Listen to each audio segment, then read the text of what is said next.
साधु की पुत्री। हितोपदेश की प्रेरक कहानी। गंगा नदी के किनारे एक साधु रहते थे। वे न केवल विद्वान थे बल्कि उनके पास जादुई शक्तियां भी थीं। एक दिन वे ध्यान में मग्न थे, तभी बांस की चोंच से एक चूहिया छूटकर उनके हाथों में आ गिरी। उसकी छोटी सी पूंछ व काली चमकीली आंखें थीं। उन्हें वह बहुत अच्छी लगी, पर घर ले जाने से पहले उन्होंने जादुई मंत्रों के प्रयोग से उसे एक लड़की में बदल दिया। वे उस लड़की को घर ले जाकर पत्नी से बोले, तुम हमेशा से संतान चाहती थी ना, तो लो, आज से यही हमारी पुत्री है। इसे पूरी देखभाल और स्नेह से पालो। साधु की पत्नी भी अपनी पुत्री को देख प्रसन्न हो उठी। वह उसे राजकुमारी की तरह पालने लगी। साल बीतते गए, नन्ही लड़की एक सुंदर युवती बन गई। जब वह 18 वर्ष की हुई तो साधु व उसकी पत्नी उसके लिए वर तलाशने लगे। साधु ने कहा, मेरी बिटिया का विवाह ऐसे व्यक्ति से होना चाहिए जो सबसे बड़ा हो। मेरे हिसाब से सूर्य ठीक रहेगा। पत्नी ने भी हामी भरी। उन्होंने जादुई मंत्रों के प्रयोग से सूर्य को नीचे बुला लिया।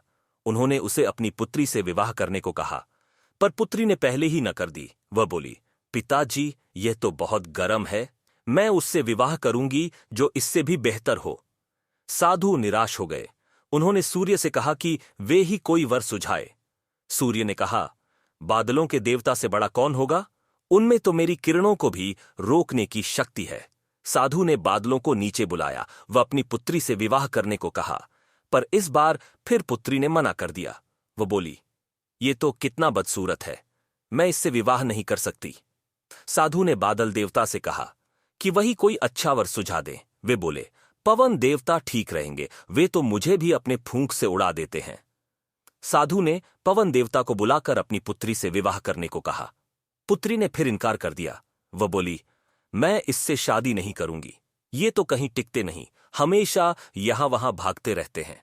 साधु ने पवन देव से पूछा, क्या मेरी पुत्री के लिए ऐसा वर हो सकता है जो आपसे भी बेहतर हो? पवन देव ने कहा कि पर्वत देव मजबूत व ऊंचे हैं, वे मेरा भी रास्ता रोक देते हैं।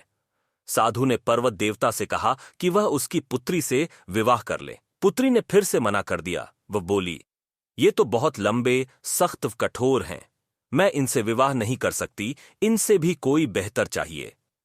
पर्वत देवता ने चूहे का नाम सुझाया। वे बोले, माना मैं काफी सख्त, मजबूत व ऊंचा हूं, पर चूहे मुझ में भी आसानी से बिल बना सकते हैं। साधु ने चूहे को बुलाया। उसे देखते ही उसकी पुत्री खुशी से उछल पड़ी। हाँ पिताजी, यही तो है वह, मैं जिससे शादी करना चाहती थी।